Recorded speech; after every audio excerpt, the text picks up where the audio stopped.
Tonight, a dark cloud hangs over the Kenyan media yet again. For the upteenth time, Parliament is seeking to control what the media can or cannot say.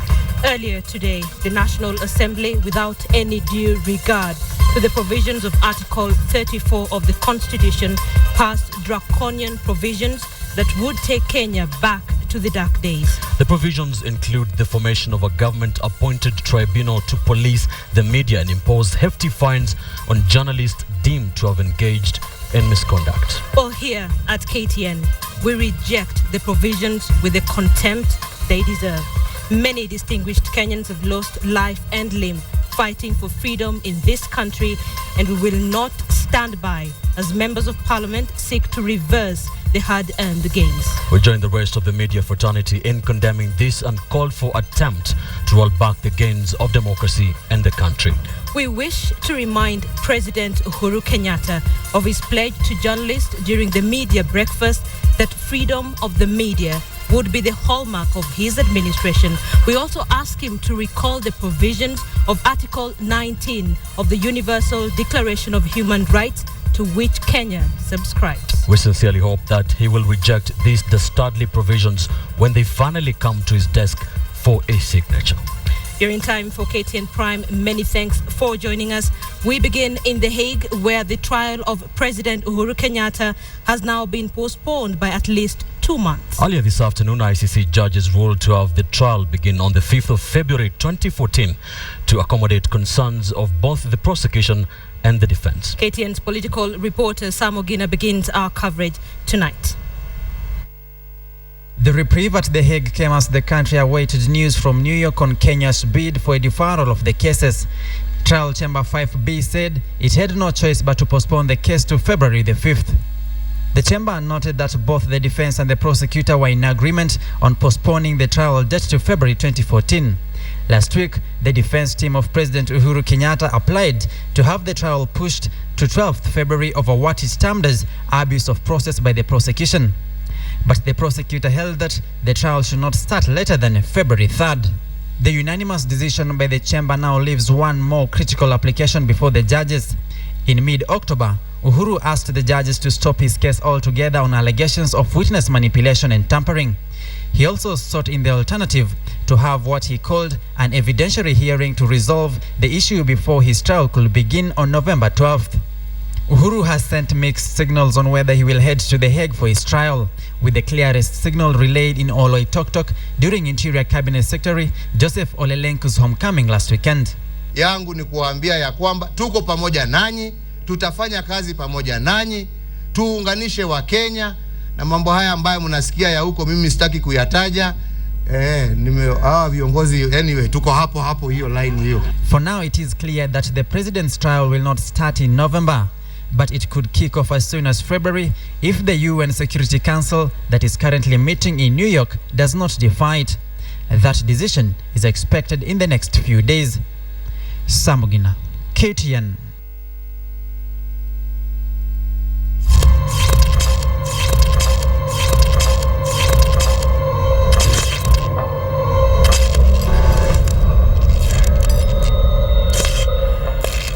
Right, so Parliament has once again moved to silence the media through a draconian bill that reached a critical stage today. Let me bring in my colleague Ben Kitele to tell us what this bill is all about. Ben.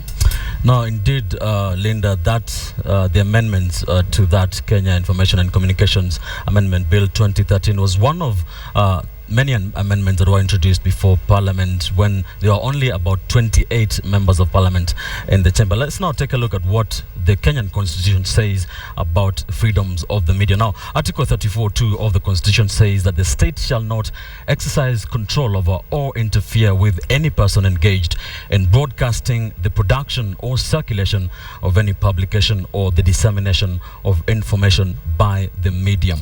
That is 34(2)(a) of the Constitution. And B, of course, goes on to say that the state shall not penalize any person for any opinion or view or the content of any broadcast, publication or dissemination. Of course, many media the media fraternity will be saying that the Parliament has no right whatsoever to gag the media. Let's now take a look what the state can do. Now, 34.3 of the Kenyan Constitution rather says broadcasting and other electronic media have freedom of establishment subject only to the licensing procedures. That is, only the state can only, of course, determine the licensing procedures of the broadcasting house. That is 34.3 of the Kenyan Constitution. And B says that the independence of control by government, political interest or commercial interest. That is, of course, 34.3b, independent of control by government, political interest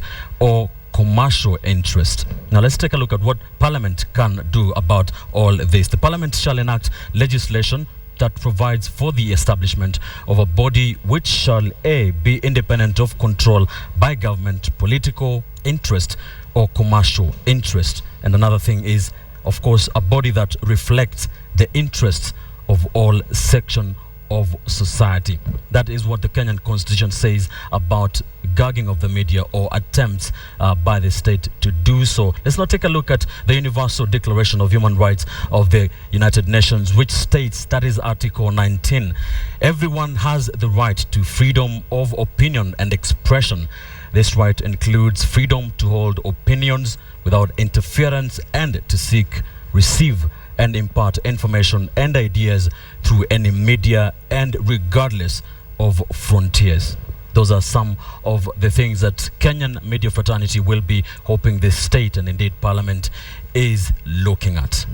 Linda. So do you have 1 million shillings put aside just if they come for me, Linda, I'll think I'll go to farming or something. No, we'll bail you out. We'll do a fundraising and we'll make sure you're out. Okay. Alright, you're watching KTN Prime. Let's stay with that particular story. As we mentioned at the top of this newscast, Parliament has once again moved to silence the media through a draconian bill that reached a critical stage today. The amendments to Kenya Information and Communication Act mean that a government-appointed tribunal will now decide for the media what kind of content to carry. Journalists who flout the code to be determined by that tribunal will be forced to pay as much as 1 million shillings in fines. Media stakeholders have rejected the move, terming it as an attack on democracy. KTN's Edith Kimani reports on what could be the beginning of a very dark hour for freedom in the country. In the last few weeks, the Kenyan Fourth Estate has had its fair share of sticks, stones, and some very tough words thrown at it. Thursday afternoon, it was the National Assembly's turn. At lightning speed in a National Assembly with just a handful of legislators, the MPs passed final amendments of the Kenya Information and Communications Amendment Bill 2013 with its severe clauses intact. We really had to go through very difficult times going through this committee. We had various discussions with various stakeholders. But finally, Mr. Speaker, we were able to actually come together as stakeholders, as the committee and all the relevant people who are interested in this bill, and came up with a consensus. This is a very, very good bill, a bill that sets up a body that is free of the stakeholders, media, government, politicians. A bill that, a body that will regulate both the media and all other stakeholders. What engineers of this bill are calling good are a set of clauses that seek to, in essence, weaken and eventually control the media. The bill seeks to, among other things, create a tribunal that will handle media complaints both from and about the media and issue out penalties as it sees fit. The tribunal itself is a subject of much debate, as it is envisioned to leave out media stakeholders among its sitting members. The creation of such a tribunal will also effectively make the Media Council of Kenya redundant. This tribunal, according to the bill, will have powers to impose hefty fines on journalists and media houses who do not toe the line.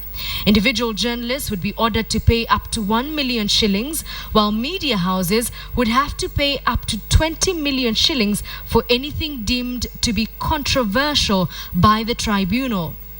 The concern here is that government is hoping to silence the media by attempting to cripple it financially or the threat of it.